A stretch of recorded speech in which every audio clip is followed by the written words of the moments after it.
ان کے لب رنگی کی نچھاور تھی کہ جس نے وعلیکم السلام ورحمۃ اللہ وبرکاتہ۔ عرفان علی شیخ ہیں، ان کے علاوہ بھی کافی لوگوں نے یہ سوال کیا ہے۔ سوال سے مجھے معلوم ہوا کہ ایکٹر عرفان خان کی ڈیتھ ہو گئی ہے۔ کوئی گھٹنا گھٹت ہوتی ہے تو اس کے تعلق سے سوالات آنا شروع ہو جاتے ہیں، تو پھر بعد میں مجھے معلوم چلتا ہے کہ ایسا ہو چکا ہے۔ پوچھنا یہ چاہتے ہیں لوگ کہ ایسے شخص کو ایصال ثواب کرنا، دعائیں مغفرت کرنا کیسا ہے، اور کیا رمضان میں انتقال کرنے والا جنتی ہوتا ہے اگرچہ اس نے کیسے بھی اعمال کیے ہوں۔ اس کے بارے میں مختصر جواب یہ ہے کہ انڈسٹری میں، یعنی فلم انڈسٹری میں اکثر مسلمان ایکٹرز جو نام جن کے مسلمان ہیں، وہ جو ہے شرک وغیرہ اور کفریہ معاملوں کے اندر جو ہے وہ مبتلا پائے جاتے ہیں۔ بظاہر وہ چاہے ان کی فلموں کے ذریعے ہو یا کسی شرک کے یا کفر کے پروگرام میں ہو، تو یہ اس پر راضی بھی ہوتے ہیں اور اس میں پارٹیسپیٹ بھی کرتے ہیں، یہاں تک کہ خود پریکٹیکلی بھی شرک ہو یا کفر کے پروگرام میں یا اس طریقے کے دوسرے مذاہب کے فیسٹیول میں حصہ بھی لیتے ہیں۔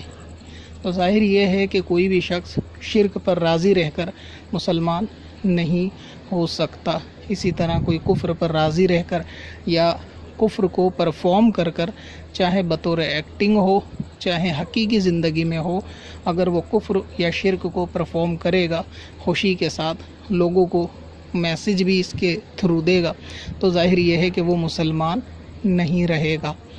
اسی طرح ابھی جس ایکٹر کے بارے میں سوال ہوا ہے، ان کے بارے میں ایک قول مجھے معلوم چلی کہ انہوں نے شادی سے پہلے اپنی بیوی سے یہ کہا تھا کہ اگر ہمارے شادی میں کوئی رکاوٹ پیش آتی ہے تمہارے گھر کی طرف سے، یعنی لڑکی کے گھر کی طرف سے، تو میں اپنا دھرم پریورتن کرنے کے لیے تیار ہوں۔ مطلب یہ کہ بیوی جو ہے وہ مسلم نہیں تھی، تو عرفان خان نے یہ کہا کہ میں اپنا مذہب کو تبدیل کر دوں گا نکاح کے لیے۔ تو معلوم یہ چلا کہ یہ شخص نے یہ جملہ کہ میں اسلام چھوڑ دوں گا، یہ بھی صراحت کفر پر دلالت کرتا ہے، لہٰذا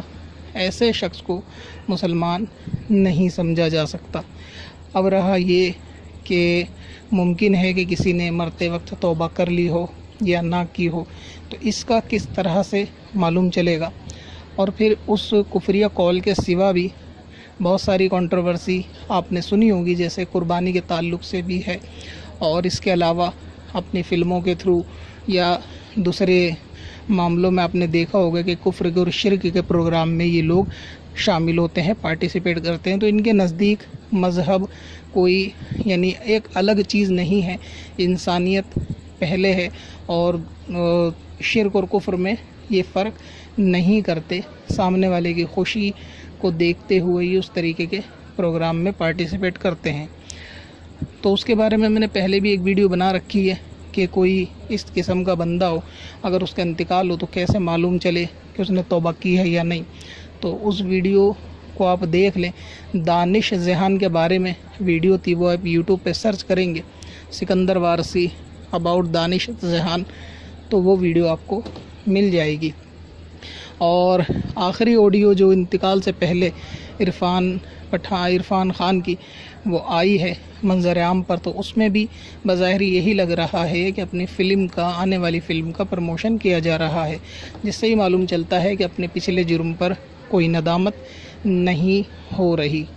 تو اس سے ظاہر کرینہ یہی ہے کہ یہ کہنا بہت مشکل ہے کہ یہ شخص ایمان کی حالت میں گیا ہو، مگر یقینی طور سے کفر پر مرا ہو یہ کہنا بھی ممکن نہیں ہے۔ تو اس میں صورت یہ ہے، میری ذاتی رائے یہ ہے کہ ایسے شخص کو کہ جس کا کفر واضح ہو اور توبہ واضح نہ ہو، اور توبہ کے لیے کوئی علامت نہ تو ظاہری طور سے نظر آتی ہو اور نہ کسی سورس سے توبہ کا کوئی اندیشہ نظر آتا ہو، تو ایسی صورت میں ایسے شخص کو ایصال ثواب کرنے سے بچنا چاہیے،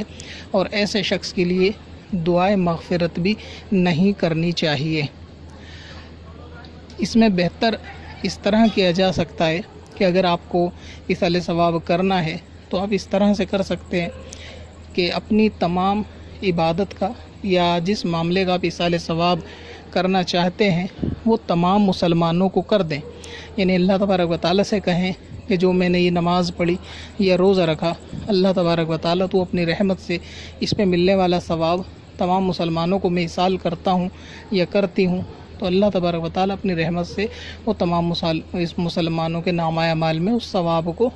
پہنچا دے گا۔ تو اگر یہ شخص ایمان کی حالت میں گیا ہوگا تو اس کے نامہ اعمال میں ثواب پہنچ جائے گا، اگر نہیں گیا ہوگا تو ثواب نہیں جائے گا۔ تو احتیاط سب سے بہتر ذریعہ ہے کہ اس میں احتیاط کرنی چاہیے، یعنی عرفان خان کو ایصال ثواب اور دعائے مغفرت کرنے سے بچنا چاہیے،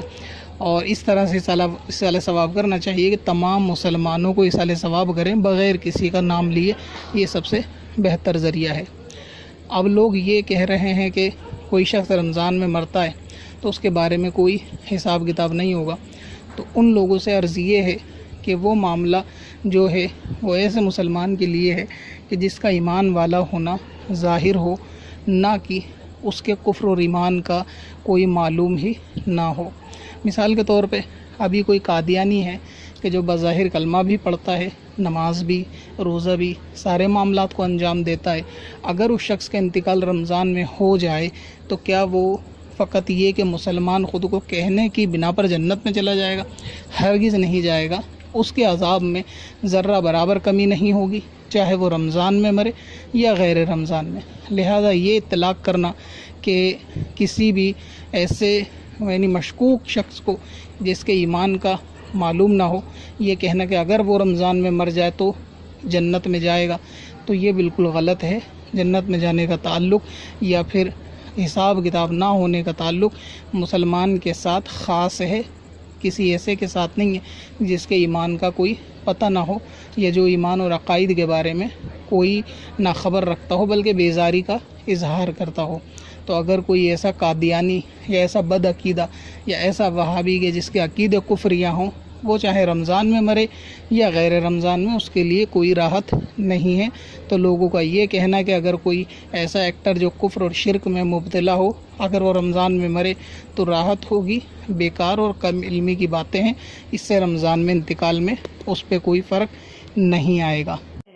پتھر میں حسن لالے پرن